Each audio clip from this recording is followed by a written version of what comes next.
أهلا وسهلا فيكم بمطبخ فاري. الكبة يلي هي أكلة تقليدية لبنانية، زيت الروسات الكبة يلي بتعملوها كلكم. رح اخد القوارما مع الصنوبر بحطهم بالبول. عندي لبنة معزة بدي اضيف لهم نعنع يابس.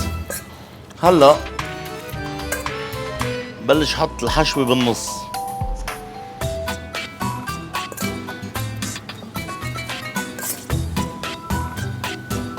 اوكي، هلا بلش لفهم. لفت معي كتير مهم اقفلها هالقفلة. لفها كأنه عم لف بونبون.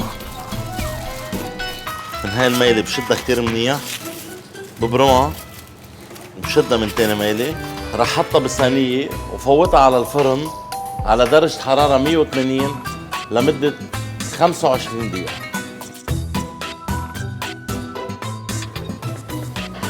صارت الكبة بهالشكل، معودين على الكبة راس او على الكبة بالصينية. حبيت اعملكم هاي الكبة بهالشكل هيدا. رح اقصها، رح تزيح دبس الرمان. حلو الخضار بأرض الصحن. كل وحدة نبرمها هيك ومنصفهم حدهم.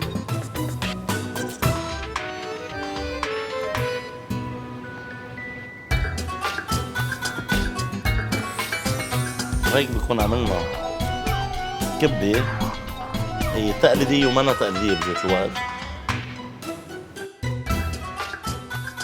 وبالهنا والشفا مع فاري. صينية الفرن كمان ما بتنضف إلا مع فاري.